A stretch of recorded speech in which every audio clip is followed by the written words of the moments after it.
Hi, this is Noelle Fairchild, Confirmation for the Small Congregation, Room 15. All right, my name is Noelle Fairchild. Thank you for coming today. I pretty much introduced myself to everyone in the room, but I want to know why you wanted to come to this session. And I was hoping for a smaller group, because we're used to smaller groups, right? Because we're all in smaller congregations. And if you want to get closer together, that would be even great.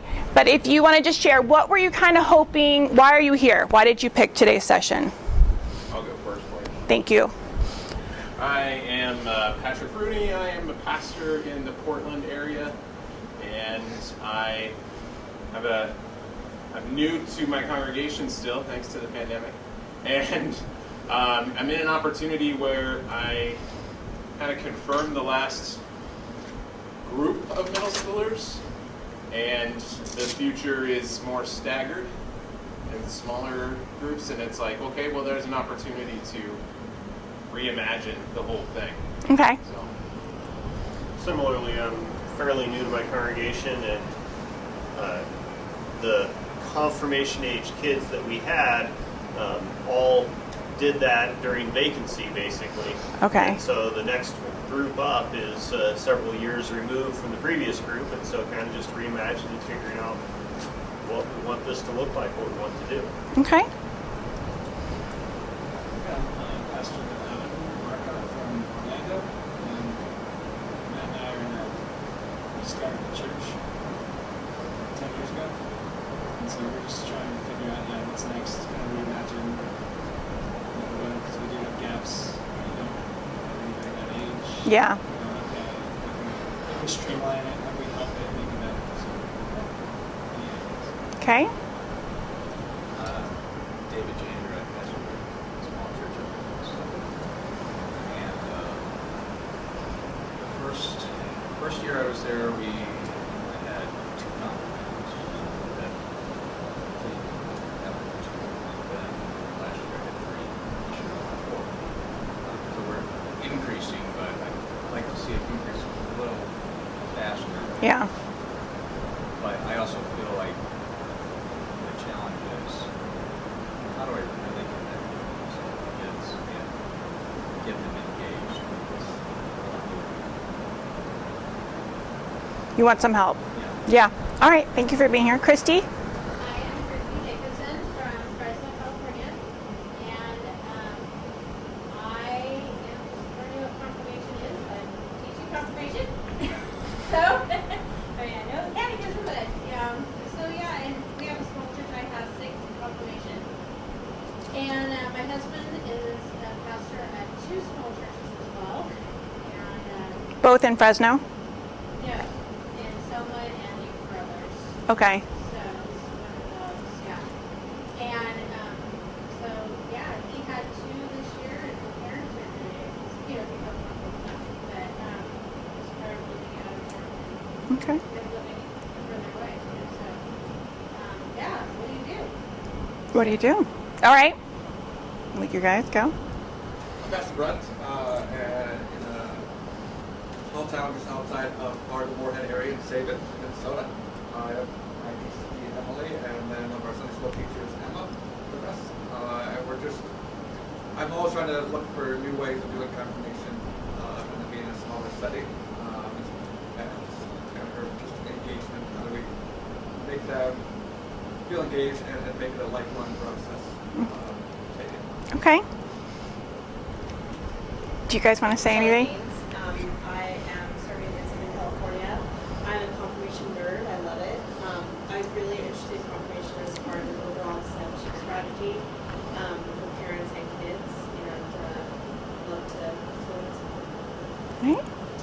We, through the pandemic, have lost. I'm Maria. I'm the youth family minister at a church in Spokane, Washington. And our numbers are a lot lower now than they were pre-pandemic. So that means confirmation ministry is a lot different. So we're doing a different model that for smaller groups is exciting. All right. Thank you for all sharing. So just a little bit about me. I am a baptized and beloved child of God. And I grew up in a church work family. I grew up in Irvine, California. My parents moved there so my dad could be the first president of Christ College Irvine. So I grew up with, now it is Concordia University Irvine. My mom was a deaconess, then became preschool teacher at our church, and then the director. She was a very gifted, wonderful early childhood educator and just loved people. So I just kind of grew up in a pretty positive church environment. That is my husband, Mike, who's an attorney, not a church worker at all. So he makes it possible for me to be able to afford to live in California. I have 3 teenagers now. I have an 18-year-old Jack, 15-year-old George, and 13-year-old Kate, all in different stages of hormones. So Kate is in my confirmation class right now. I've been a DCE for 25 years. Only 6 of those years I was full-time. The rest of this time I've been part-time. So 19 I've been part-time. I've done youth ministry, family ministry, children's ministry. One of my gifts is I'm very efficient, and I find true value in not wasting time. So I have a set amount of hours that I'm going to work at the church, and so I'm going to try to get the most bang out of the buck that I can. So this is kind of how my program. I'm not talking about curriculum. It's just kind of the whole systems and how I came about to run it. So this is the smallest church I've ever worked at. And I came from a larger church before. I was always in charge of confirmation. Patrick's wife was in one of my first confirmation classes a long time ago. And so I've always loved confirmation because I hated being in confirmation as a kid. And I thought if I'm going to be a DCE, I want to make confirmation like really something impactful to these young adults, these adolescents. So I came to my current church in 2011, and when I came there, they hired me 10 hours a week to do children's ministries, and the idea was to kind of grow this children's program and then hopefully bridge it to make a youth group type thing. And so when I first came there, we only had 2 kids in confirmation, and Pastor led it. And if he was here, he would tell you he doesn't like leading confirmation, and so it wasn't the best program, and he would admit that too. So as I worked there about 3 years, and then we started growing. So there's my cute son, Jack, which that's Shelly's godson right there. And so I started looking. I had this kind of bubble of kids from my children's ministry. And I was like, because typically, you do, at a lot of churches, they go 7th and 8th grade. And so the first time we had a class, I sat down with my pastor, Jim, and I am like, we've got this kind of bubble of kids, and I think there's 14 there, that were in 5th through 7th grade. And if we did a 2-year program, they would all get confirmed at the end of 6th, 7th, and 8th grade. And so we decided to take these kids and do an experiment with them. And then I'm going to kind of explain it. And then there was another bubble of kids kind of behind them. But the idea, I thought, was what I learned in my classes of being a DCE is the group dynamic, right? That you have a group dynamic. And we could confirm 3 kids every year, and I could spend a lot of time with that. Or we could get 14 kids together. And it didn't actually start with 14. I think we started with 10, but then kind of word got around and some other kids kind of jumped in. So we ended up with 14. This is at the end of the program, not the beginning. But and so that's how we did our first class. We evaluate, and I'm going to go through how we run our classes. But then after this first class, we kind of evaluated the class, how it went, what went well. I taught the class fall of 14 to Palm Sunday of 16 in that area. Then I took a whole year off where I didn't teach confirmation at all. And it was kind of fun because then I transitioned to youth ministry. So all those kids that just got confirmed, then I started youth group. And we started implementing that. But I got a whole year off, which is kind of fun. And then we evaluated. And then like this was our biggest class ever. And then my son in the bow tie, there's George. He was in my second class. What's kind of cool is Pastor and I are about the same age. So his oldest and my oldest were in the first class. His middle and my middle were in the second. And his youngest and my youngest are in the third. So we're going through this together. So that was our second class. And so that was 2017 to 2019. And then we have our third class that we just launched, and we actually got 2 years off. And that's not the best picture of them, but this Sunday I was like, oh, I don't have any pictures of my confirmation kids. So we just threw them all together. That poor kid has his eyes closed in the front. But there's actually like 3 of them missing. So we're about at the 14 mark again. So the idea was I would do a class when we had a group dynamic and we had a bubble of kids. And they have ranged from 5th to about 9th grade. In that last one, how do you go backward? I have a couple high schoolers in there because they kind of found out about the program late, and so we just kind of threw them in. And I'll explain how I dealt with that, having like really older kids with younger kids. I'm not talking about curriculum, but of course we all teach the 6 chief parts of, I just love that picture of Martin Luther too. All right, so how we run our program. So my pastor is really big on Sunday school and that adult education hour. So we don't offer church during that time. So there is a dedicated Sunday school. So that's the culture of our church. So we decided to jump in on that. Most of my youth group, they all come to Sunday school. That's just kind of something he's kind of dictated from the pulpit, and then I reinforce that vision with our family. They all pretty much know they're expected to bring their kids to Sunday school. The curriculum I do use for Sunday morning is Faith Incubators. I don't ever heard of that before. It's from Moorhead, Minnesota. But I've used Faith Incubators for most of my ministry, and it's very adaptable and it's fun. I'm big on fun, interactive. So we meet, the kids have workbooks, kids bring their own Bibles for highlighting. I make it very fun and engaging. I would not say Sunday mornings is super big into content. It's more about relationships and fun. I have small group leaders in there. We do skits together. We sing silly rap songs together. It's just a very engaging thing. Because it's Sunday mornings and, adolescents walk in and they're super tired. And, so you're trying to eliminate that fight or flight type thing as well. The unique thing that we do is we do small groups. So what we do is we have small groups in the fall, in the winter, and the spring. The small groups last 6 weeks. The parents have to attend the small group with their child. So one parent has to come with their kid. Because I'm big on not the drop-off thing, but if we want parents to be the primary spiritual leader of their kid's life, a parent comes to the small group. All right? And I'm going to explain how we do small groups. In our small groups, so currently, the first one we had 2 small groups of about 6 kids in each group. So there were 6 weeks. So one kid would lead our discussion each week. So I put that person as the person who would lead the discussion. And they sign up for that, and I'm going to explain it a little bit. And the curriculum is pastor's written this curriculum where they have a 2-page worksheet where they have to use their catechism and their Bible to answer all the questions ahead of time. So they bring their homework already done to class. So when the student's leading the discussion, they've all already completed their homework, and he or she calls on all the kids to answer the questions.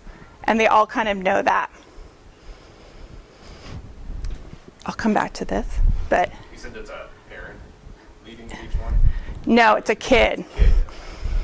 And I'm in one group, and Pastor Jim is at the other group. So we're doing the 6 chief parts. So over the 2 years, we pretty much do a chief part for each small group. So right now, it's not correct. We are doing like the Apostles' Creed right now in our small groups. And so we combine both the sacraments together, And then the last session is kind of we do a review and prepare for confirmation. Just kind of we go over all the 6 chief parts. We get them ready for their faith statement and for their for that. I'll come back to that. So this was one of our small groups. We actually had it at church. I thought this was really fun because that night all the dads showed up. And I just thought that was so cool to see. So that was my first year curriculum. So I made them pose for a picture. But so it is the parents and the students together. And I'll explain it. But it's just a beautiful thing to see that. So the first year we did it, scheduling's hard with adolescents. So what we did, we said we're going to have one group on Sunday nights and we're going to have one group on Wednesday nights. And you sign up for the group which best fits your schedule. Whichever night you pick, you just have to commit to that for the first 6 weeks. I did Sunday, Pastor Jim did Wednesday. So I did a sign up, genius. Each kid, it's about 6 kids in each group, each kid and the parent got to host this at their house. So we're not meeting at church, we're meeting in kids' homes. One thing I also did in confirmation, I always do home visits to all these kids' homes before it starts because I want to see a kid's room and I want to see what's on their walls and what they're interested in. And in that home visit I say, I'm going to explain confirmation to you. And it's just that fun connection of seeing where a kid lives and seeing their parents and kind of seeing that environment because they are different in their home than they are at your church on Sunday mornings. So my daughter, we signed up for the first week. Kids like to show where they live too. Parents like to kind of show where they live too. So Kate sits here, we just sit in my living room and I have the kids sit next to their parents. So you don't have any discipline issues because you got an adult between every kid that's there. And I say, Kate, can you start us off with a prayer? She does a simple prayer and then she starts the questions and she gets to call on people and it's fun. The girls and boys are different in how they lead, but so they get to do that. So it's about an hour and a half that we allot for that time. Probably the discussion takes 45 minutes to an hour. Kate and I get to pick a game for the kids to do when they're done with the discussion. We live next to a park, so she did some games at a park. She takes all the kids, they go play a game. The parents and I sit down and we kind of have our small group time. You've got a captive audience. You've got all parents of the same age group, and we just sit there and talk and how's this going? How's school? And it's not planned. It's a little more organic, and it's just this delightful time because these parents are busy. They have a lot going on, so it's a nice just time for them to kind of do this. All right. That's how we did it the first year. The second year we had 19 kids. So we had too many kids to do it at a house. And then my time, I was also leading a high school youth group. So we kind of changed it. And instead for the small groups, we actually met at church. And pastor would teach a little lesson and we broke into 3 small groups and we broke by age. So those I had a couple high schoolers I told you, and we had a middle group and then we had a younger group. So they led their discussions like that. But still a parent had to attend and we had breakout rooms for that. When we evaluated that time, we both said we missed being in the kids' houses. And we missed that time where they had that time to connect. And since we had a little bit of a smaller group this time, we went back to doing it in the small groups. This year we do them all on Sunday nights because no one had a problem with that. So the 5th and 6th grade group, pastor leads because he has a 6th grader. And I lead the 7th and 8th graders because I have a 7th grader. So that way it's a little, developmentally the conversations are a little more appropriate. But I kind of also like the idea of you could pick which night you wanted to come depending on your kid's sports schedule or choir schedule or whatnot. Okay. Oh, and the kids have to plan a snack too, and they take that very seriously on what their snack is going to be. But it was also this idea of the kid is leading the discussion. The parents are also learning what they're learning about because they're sitting through it, and I'm hoping this fosters conversations at home. All right. Now, and every once in a while you get a year or two off from teaching confirmation. Pros and cons. Okay, pros is I've got that group dynamic. I got that group think. Parents are involved, for sure. I'm not leading it every year. The con is you got this odd student that joins on your year off from teaching confirmation, and what are you going to do with them? So that is the biggest con for this idea of this. So this is Sophie, who joined in between, and then she was an older high school kid. So I ended up doing a one-on-one confirmation program with her. We went through a Concordia book, and we did it in 9 weeks, and I said she could wait and join the class and be with the younger kids, or if she was super motivated and did her homework. So she and I kind of came up with a contract, because again, I like using my time wisely, and if I was gonna do this with her, she had to be prepared and do the discussion. Sophie's parents are not Christian, so they did not get involved in this program at all, which was unfortunate. She kind of came to our church through her grandma. And but because I did that with Sophie, her 2 younger siblings joined our confirmation group the next time we had it. But since the pandemic, I haven't seen them at all. They've been very COVID conscious. During the pandemic also, I had 4 kids that had missed confirmation. 1 joined our military, joined our church. And so I actually had 6 kids that had kind of missed my group. And so I said to them, okay, we'll do it. We'll do a 9-week program. You have to be prepared. 2 of them decided to wait till the next program, which was really good for them developmentally. But 4 of them agreed to do it. We had our first meeting, and then the pandemic shut us down. So we met over Zoom. I hate Zoom. I'll just be honest. I hate Zoom for youth ministry. But once we did this, I said, because there was only 4 of them, the parents sitting next to you for every lesson. And then, because we were going through a book together, we did this. And what I did was I asked each parent to lead a lesson. And then the next, so we had 4 lessons I led the first one, and then the next 4 was by each individual parent, and they were scared a little, and I coached them through it, and then I had the kids lead the discussions for it, and we did that, and the parents were encouraging them. And they loved that because they both had to prepare together to do it, so that actually worked, even though, so they were and these people were very COVID conscious, is that what I'm trying to say? So they were supposed to get confirmed on Reformation, but they were uncomfortable doing that. So then we pushed it to Palm Sunday, and they're uncomfortable with that. So then we pushed it to Reformation again, and I forced them to come. I don't have a picture of them because they were standing so far apart, and we did it outside. So, but it worked. And so you make accommodations, right? We're just all making accommodations. So what books did you use? Keeping the Faith it's a CPH book. It's a little old. It should probably be opened up. But it's a lot of reading. But yeah, I wouldn't use it definitely.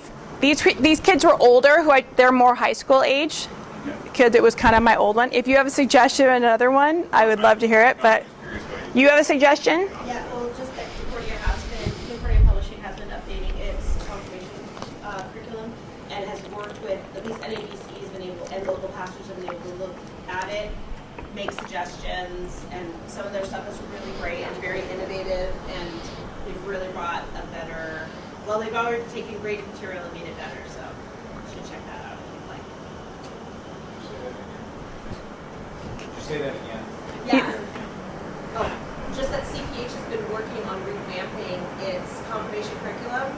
and has had NADC take a look at it, had local pastors take a look at it, and made some suggested changes that have really upped their game. It's like the new, like the 30-week, 60-week thing. Yeah. But also that prayer series that they have, the interactive prayer, the journaling. There's some to add pieces that really speak to this kind of kid, this local. They have the eyes and ears and all your senses, a lot of hands on it. Yes. You can go online and they actually have a lot of expertise. Okay. Any questions or? Yes. Do you tie in First Communion to confirmation? So my pastor is very much that you get First Communion after you've been confirmed. So on confirmation. So we get a lot of guests at confirmation. So typically, and we've lucked out, Palm Sunday has been a non-communion. No, sorry. We do First Communion on Maundy, Thursday. So they get confirmed on Palm Sunday, which is a non-communion Sunday. It has been. And then they take their First Communion on Maundy, Thursday of Holy Week. So that's how we've done it. I would be more open to doing an early communion thing, but that's a big no-no to him. And so that's fine. It doesn't bother me that much. But yeah, so. Yes. What would you do if you had no bubble? Okay. So we worship because I've been there 10 years. I think when I started, we were about 150. We're about 170 now. And so that was and just being there 10 years, honestly, and that's what our LCMS has figured out is like the longer you're there, it's not the curriculum, it's not the bells and whistles, it's just having a consistent person there over the long haul, right? That's gonna reap the rewards. I keep reminding myself that because I'm 47 and I'm like, am I really relevant to these kids? But just being there, right? And knowing that I love them and I'm a baptized, beloved child of God. I don't know. See, it was kind of worked out well because Jim and I both have kids in this age group. And that was another easy sell to these parents. Like, we're not asking you to do anything that we're not going to do ourselves. But like, we required the parents, but that's not answering your question, is it? Well, and so I'll be there. I'll be in that boat in like 5 years. Yes. Maybe last one, yeah. Okay, but right now, like the tail end of the bubble, like there was a bunch of those who were in high school did it in the vacancy and it was kind of all over the place, and then I got there and like finished this group to where I have now like one kid who didn't do it with that bubble. I have 2 twins coming up to that age, so maybe I have 3 if I can get them all to commit, and is there another church you could team with? maybe. I don't know, I'm just like, because you want that bubble, you want that kind of, I used to teach puberty classes, and the lady I worked for, she wouldn't take it if I didn't have at least 8 kids. Maximum was 15, because she said, like, that's the sweet spot for these adolescent girls and talking about their bodies. If you had less than 8, they weren't going to talk. If you had more than 15, they weren't going to talk, So it's like there is that group dynamic. So I'm wondering, I don't know. So the two That's an you interesting have thought. I hadn't thought of younger, that. the 2 younger ones, what do you have to go with them? Nothing. Well, I could. I can't remember what grade they're in. They're in 6th right now. And then nothing until 2 3rd graders. Okay, Shelley? So at our church, it's a little bit different, but we do First Communion in 2nd grade. The families go, everything's family-led, or everything's not family-led, everything's family participation. So the families go through a booklet, and it talks about the gift that communion is. They talk about it with their student. The kid has a booklet, the parent has a booklet, because the parents don't know either, at least in our area. biblically illiterate and not well versed in what a sacrament is or anything like that. And so they have that, then pastor meets with them and they have a class and then they go through First Communion. Every January we do a 6 chief part, 1 per grade. So kindergartners might be doing the Lord's Prayer or the 10 Commandments, whatever. So by the time they get to 6th grade, they've seen all the 6 chief parts before, and then they take confirmation with their family. 6th grade is an overview year, Old Testament, New Testament, and then we do similar to what you're doing for 7th and 8th. But I guess what I'm wondering is, it sounds like your program, and I have the benefit of seeing what you've done because I was in the neighboring city. Mm-hmm. The group dynamic, do you see that playing out as the kids go into high school? Does that same group of parents, because they've already been through this before, do they walk together in some type of a discipleship, informal discipleship model while their kids are in high school? Because Jack's a senior. Yeah. So are those kids juniors and seniors? So Jack was the youngest. So there's 2 seniors, Yeah. and the rest are now in college. Okay. Those are all college. So they have, through this 2-year program, and like the children's ministry stuff that I was doing that Yeah. to bridge that, because they were like my first group. They were a pretty tight group of kids. The parents, not so much. That's my next challenge to myself, is because we have this something ingrained in us in the Lutheran Church, they have to go to confirmation. So you do have that.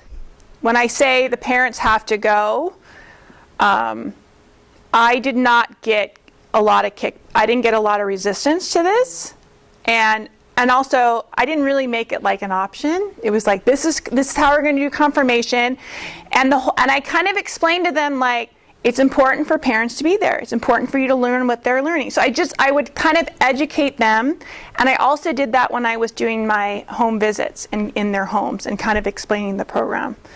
But my next thing is, once they've been confirmed, how do you keep that discipleship group keep going? That's one thing I don't think we do super well, and that's my next challenge for myself, in keeping them in community together. Because we walk through life and our challenges and our joys with our community of, faith believers. And so, other questions? Well, if you're, how big is your youth group? I have 30 possible kids. About 15 to 18 are active.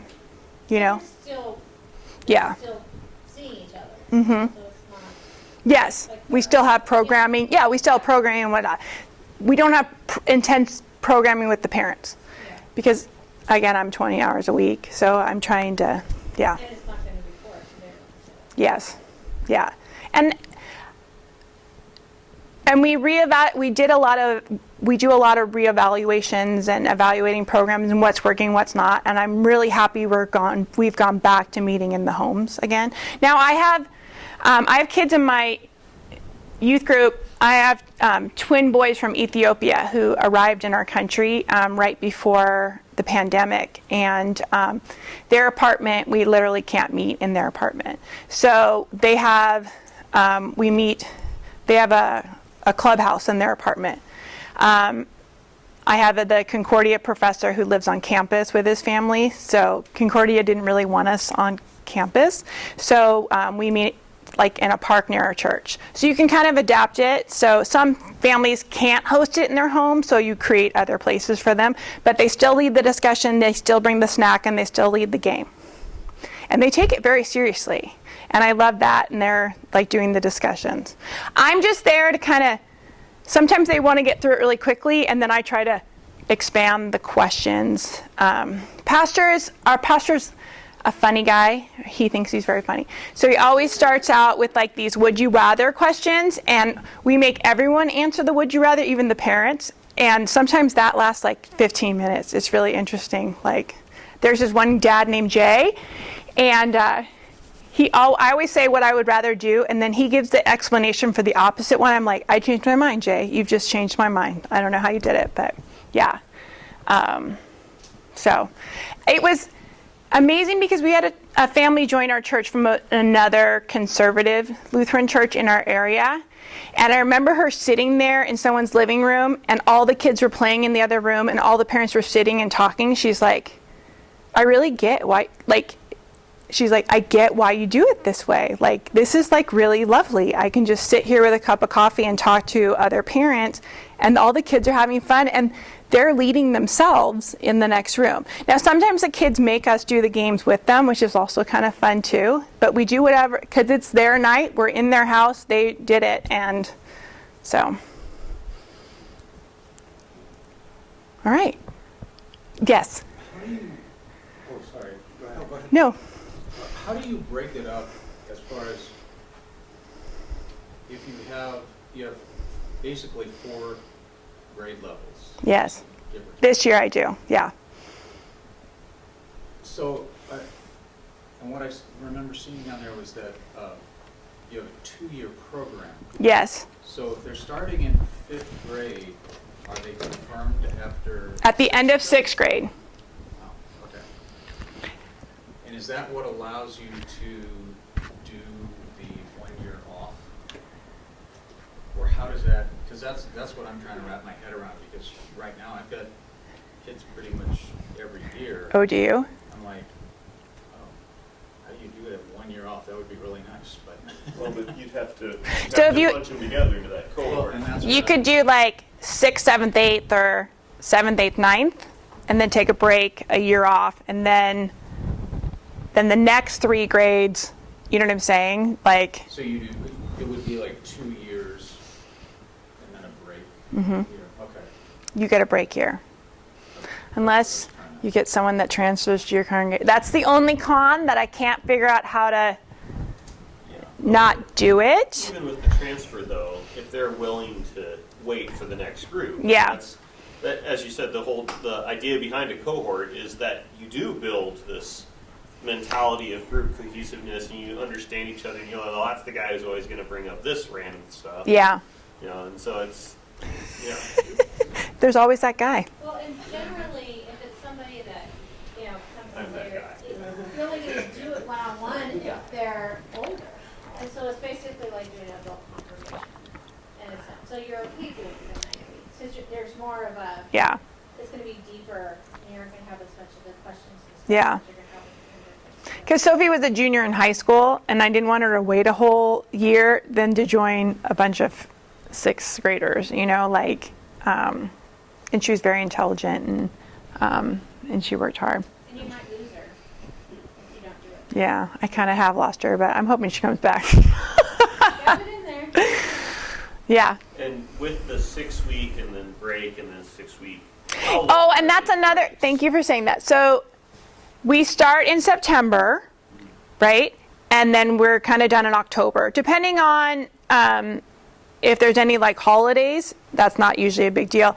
Right now, Super Bowl Sunday. This weekend we have President's Day weekends, you know, MLK. So it hasn't been 6 weeks in a row, but we're doing 6 weeks. 6 weeks is also just the perfect amount of time where you're like, okay, I'm done. Like the last, you're like, oh, we get a break for like 2 months. That's perfect, you know? And so we try not to have small groups during Lent or Advent because we want people to come on Wednesday nights to our services. So pastor doesn't like to add extra things during those seasons. So, but 6 weeks is kind of a ideal thing. But since we do it on Sundays, I have to be aware of, like, I do have people that leave on vacation. Another thing I remember from the last session, I require 80% attendance. That's on Sunday mornings, and that's on the small groups. I understand people can be sick or gone on like a trip, but that's my expectation is they're there 80% of the time, which then I have to like take attendance and send them a report of how long they've been missing. But that's also a very clear expectation. So that's why I try not to schedule small groups when they have a Monday off. They have Friday and Monday off this weekend, so we're not having small groups this Sunday. We We have Sunday school in the summer, but it's not required. It's encouraged, but it's not. It's more fun stuff that we do in the summer because we have a lot, families leave a lot in the summer. So it's kind of the school year that I run the curriculum on Sunday mornings.